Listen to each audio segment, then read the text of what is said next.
الحمد لله وكفى وسلام على عباده الذين اصطفى أما بعد فأعوذ بالله من الشيطان الرجيم بسم الله الرحمن الرحيم ومن يطع الرسول فقد فاز ومن يطع الله والرسول فقد فاز فوزا عظيما صدق اللہ العظیم۔ میرے محترم بزرگوں، دوستو، اللہ کا بیش بھائی نعم و اکرام ہے کہ اللہ نے ہم لوگوں کو مسجد میں آنے کی توفیق مرحمت فرمائی۔ اللہ کا خاص فضل و کرم ہے۔ ابھی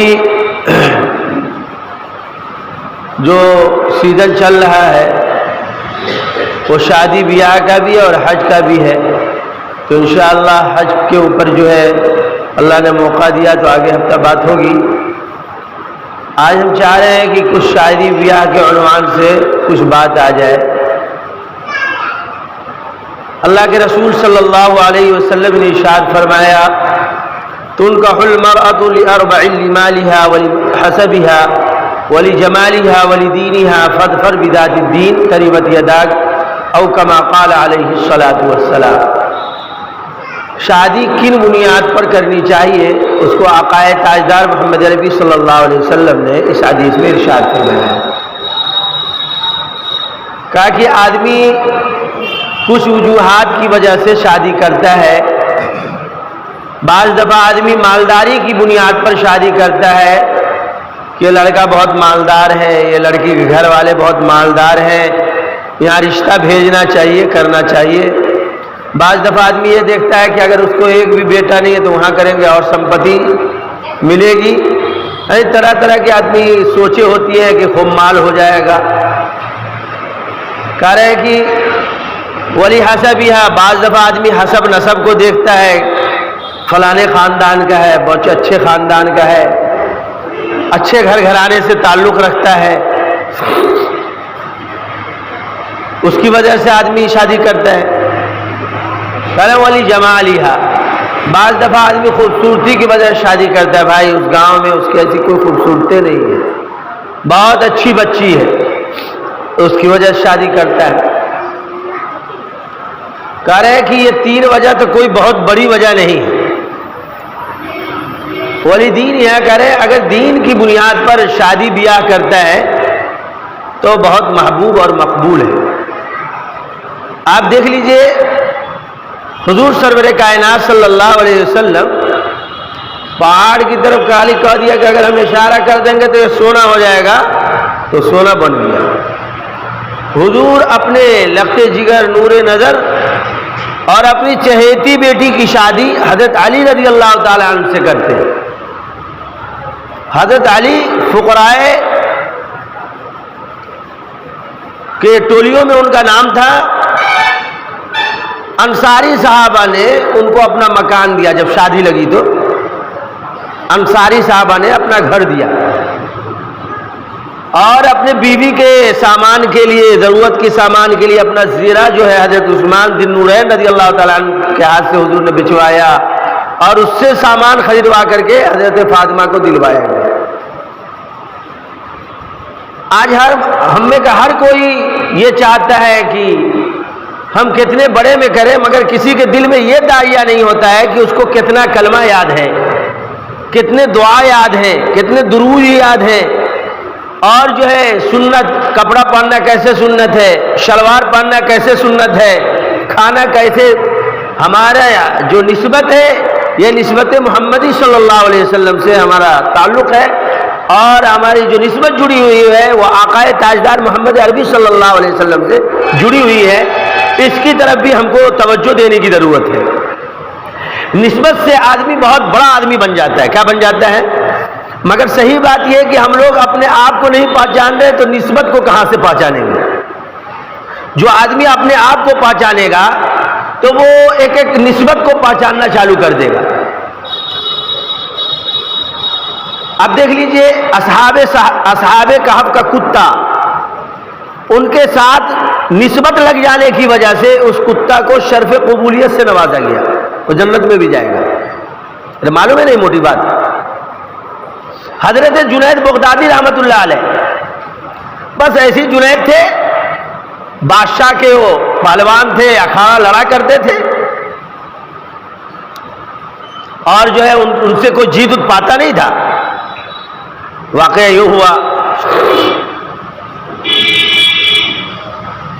ایک لاغر آدمی آیا اور کہا کہ میں جنید سے لڑنا چاہتا ہوں، پہلوانی کھیلنا چاہتا ہوں۔ جو دیکھے ہنسے کہ بھائی اتنا لاغر آدمی اور جنید بغدادی سے کوئی جیتتا نہیں، یہ کہاں سے جیت جائے گا؟ کہا نہیں میں جیت جاؤں گا۔ اکھاڑا سجایا گیا، بھائی پہلے تو ڈھول بجاتے تھے نا، ڈھول بجا کے کہو ڈگڈگیا کہتے ہیں، ڈگڈگیا بجایا گیا جو اس زمانے میں رہا۔ ہم لوگوں نے دیکھا ہے بچپنے میں جو ڈگڈگیا بجایا جاتا تھا پہلے، ہو یہ ہو لئی ہو، یہاں پہ پنچایتی ہے، ہو یہ ہے، وہ ہوتا تھا، ڈگڈگیا بجایا گیا۔ لوگ جمع ہوئے، کہا کہ بھائی آج کا تو منچ دیکھنے لائق ہے۔ ایک کھوسٹ آدمی آیا ہے، جنید کو للکار رہا ہے۔ کیا کر رہا ہے؟ جنید کو للکار رہا ہے۔ ارے جنید تو اچھے اچھے کو جو ہے اکھاڑے میں جیتنے نہیں دیتا، ایک کھوسٹ آدمی کہاں سے جیت جائے گا؟ منچ سجا، جب ہاتھ ملانے کی باری آئی پہلوان سے تو اس نے دھیرے سے کہا میں سید خاندان کا ہوں اور میری نسبت حضور سرور کائنات صلی اللہ علیہ وسلم سے ہے، میں کئی دنوں سے فاقہ پر ہوں۔ آج لوگ مذاق اڑاتے ہیں، عالم علماء کوئی چائے پلا دیا تو اس حساب سے مذاق، ارے کیا ہے مولوی مولانا کو چائے پلا دو۔ یہ دیکھ لیجئے نسبت کی جو قدر دل سے جو کرے گا، ایسا ہو ہی نہیں سکتا ہے کہ اللہ اس کو جگمگائے نہیں، چمکائے نہیں۔ اس نے تو جنید نے سن لیا ہے کہ یہ کئی دن کے فاقے پہ ہیں اور آل نبی میں سے ہیں، کہا کہ ٹھیک ہے تم ہم کو لتھیڑنا اور ہم بھی تم کو جو یہ کریں گے، اور تم ہار مت مارنا، ہار مت ماننا، اور میں آخر کار گر جاؤں گا، تم میرے سینے پہ سوار ہو جانا اور خوب ہمچنا ہوگا۔ ایسے ہی کیا گیا۔ اب یہ تو ہار گئے حضرت جنید، پوری عوام تھو تھو تھو تھو کرنے لگی ہے۔ ایسا آدمی میں نے دیکھا، بادشاہ نے کیسے پہلوان کو رکھ لیا، دیکھیے ناک کٹا کے رکھ دیا، جیسے لوگ کہتے ہیں نا ناک کٹا کے رکھ دیا۔ بہت افسوس ہوا، بادشاہ نے کہا اس کو نالا میں پھینک دو، میرے سامنے مت لاؤ۔ پھینک دیا گیا، اسی میں پڑے رہے۔ خواب میں آقا تاجدار محمد عربی صلی اللہ علیہ وسلم تشریف لائے۔ کہ جنید؟ کہا جی حضور۔ کہا کیسا لگا؟ کہا مجھے بہت اچھا لگا کہ آج ہم نے بہت بڑا کام کیا ہے کہ آپ کے نام کی وجہ سے میں تھو تھو ہو گیا۔ حضور نے فرمایا تم میرے نام کی وجہ سے تھو تھو ہوا، یاد رکھو تمہاری نسبت میرے نسبت کے ساتھ جڑ گئی ہے، تمہاری نسبت میرے نسبت کے ساتھ جڑ گئی ہے۔ یاد رکھنا ولیوں کا، ابدالوں کا، قطبوں کا جب تذکرہ کوئی کرے گا اور تمہارا اس میں تذکرہ نہیں ہوگا، وہ جو ہے تذکرہ ادھورا رہ جائے گا۔ کیا رہ جائے گا؟ ادھورا رہ جائے گا۔ یہ ہے نسبت کا فائدہ۔ ہم لوگ بھی حضور سرور کائنات صلی اللہ علیہ وسلم کے نسبت والے ہیں اور ان سے ہماری نسبت ہے، مگر نہ ہماری چال صحیح ہے، نہ چلن صحیح ہے، نہ ڈھال صحیح ہے۔ مولوی مولانا حضرت مولانا قاری صدیق صاحب رحمۃ اللہ علیہ فرماتے ہیں وعدے تو بہت ہو گئی، تقریریں بہت ہو گئی، اصل چیز ہے عمل کرنا۔ ہر مولانا جمعہ کو بدل بدل کے تقریر پہ آ رہے، داڑھی رکھیے، ایک مٹھی رکھیے تو اپنی تعویل شروع ہو جاتی ہے۔ بھائی نماز پڑھیے، اتفاق کی بات ہے کبھی کبھار ادھر آنا ہو جا رہا ہے تو ادھر دیکھا کئی دنوں سے ابھی آنا جانا ہو رہا ہے، امام صاحب مسجد میں اکیلے رہتے ہیں۔ آج اتفاق فجر میں ایسا ہوا کوئی بھی نہیں تھا، 4:30 بجے کے لگ بھگ حاجی خالد صاحب آ کے اذان دیے ہیں اور اس کے بعد غالباً ہمارے عالم بھائی آئے ہوں گے اور اکیلے نماز پڑھ کے گئے۔ اتنی بڑی آبادی ہے، اب آپ لوگ کون کہے گا؟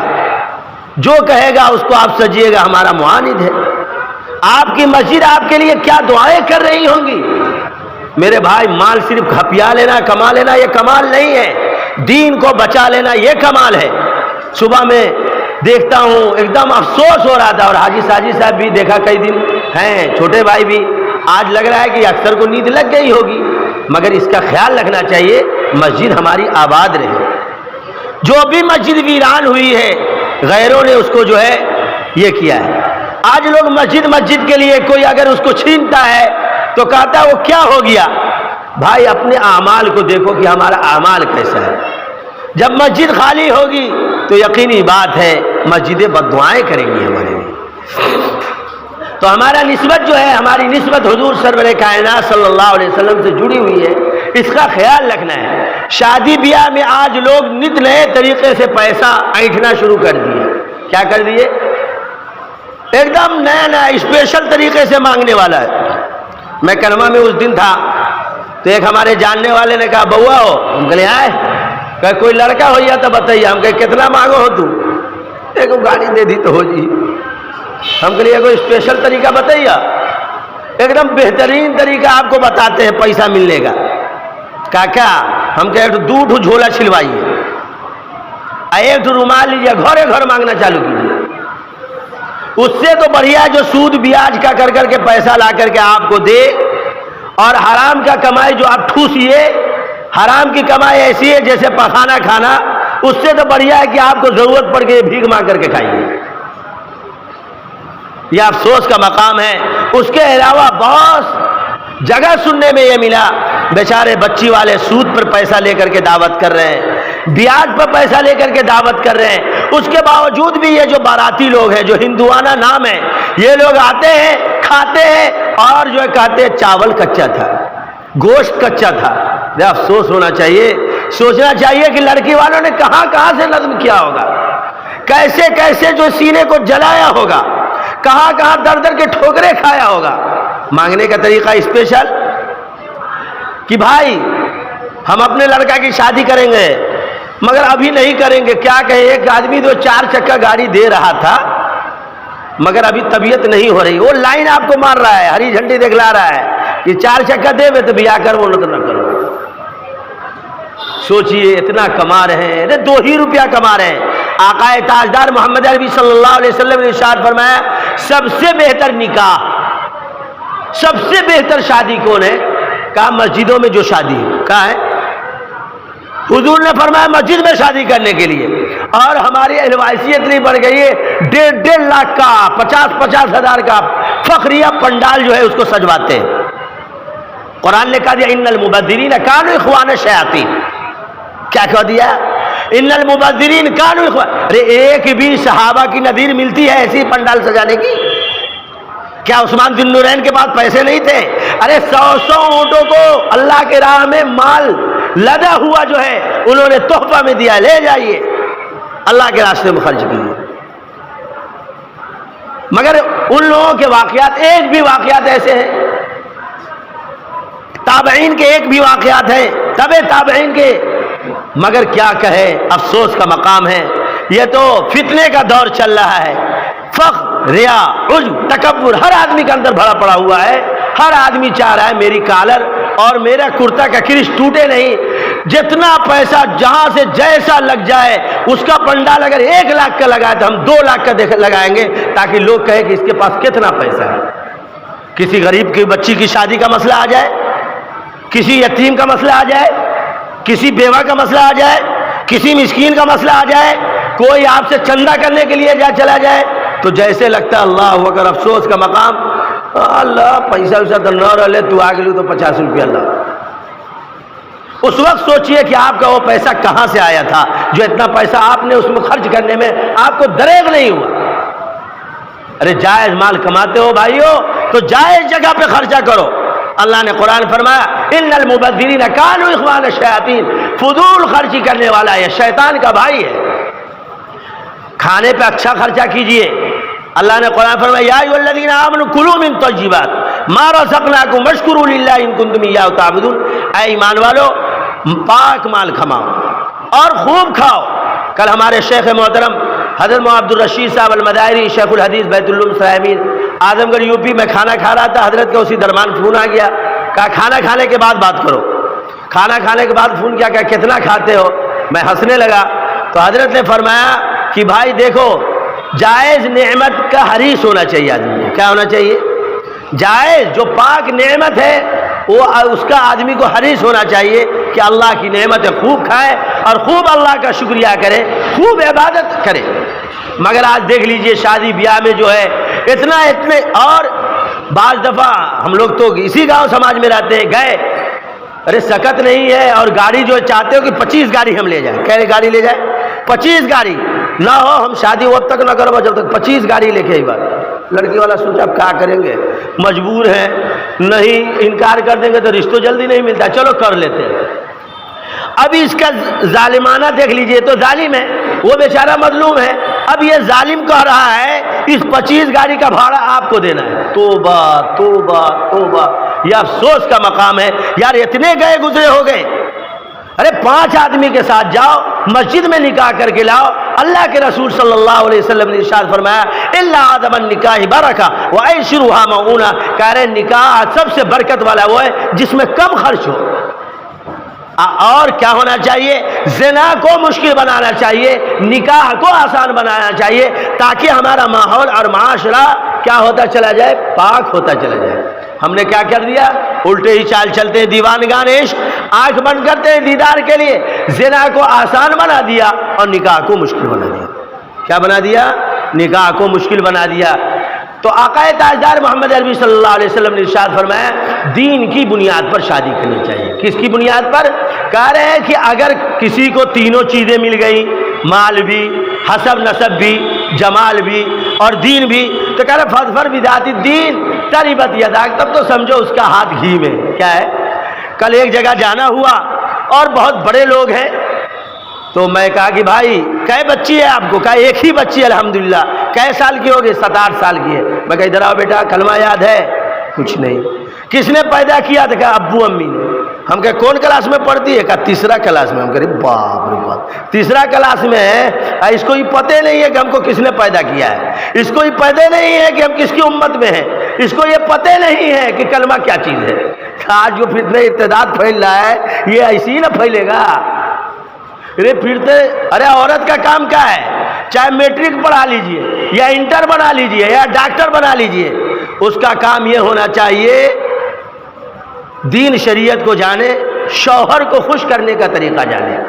آج کل کی بچیاں کیا ہے، سسرال جاتی ہے اور اس کے بعد جو ساس سسر کی شکایت ماں باپ کے چالو، اب باپ لاٹھی ڈنڈا لے کے دوڑا، گھر ٹوٹ جاتا ہے۔ اس کو سکھا کے بھیجو، آقا تاجدار محمد عربی صلی اللہ علیہ وسلم نے جو درس دیا ہے وہ درس دے کر کے بھیجو کہ دیکھو فاطمہ، اب جو تم میرے گھر سے جا رہی ہو یہ تمہارا گھر نہیں ہے، تمہارا گھر تو علی کا گھر ہے، اب میرے یہاں بھی آنے کے لیے تم کو علی سے اجازت لینی ہوگی۔ حضور سرور کائنات صلی اللہ علیہ وسلم خود بذاتے جو ہے بنفس نفسی حضرت فاطمہ رضی اللہ تعالی عنہ کے گھر تشریف لے جاتے ہیں۔ اے فاطمہ میں تجھ کو بلانے کے لیے آیا ہوں۔ کہا کہ علی ابھی گھر پہ نہیں ہے۔ کیا ہے؟ علی گھر پہ نہیں ہے۔ علی آئے اور اس کے بعد جو حضور سرور کائنات صلی اللہ علیہ وسلم تشریف لائے۔ آج باپ باپ کیا کرتا ہے؟ پہنچ گیا، بیٹی پہلے سے تیار ہے، ساس سسر سے سلام نہیں کیا، چل دیا۔ میرے بھائیوں، بچیوں کو ادب سکھلاؤ کہ جہاں جس گھر میں جاؤ ساس سسر کی خدمت کرنا، ان کو ایک ایک عمل سے خوش کرنا، نماز کی پابند رہنا، قرآن کی تلاوت کرنا، چھوٹے بڑوں کا ادب تمیز لحاظ رکھنا۔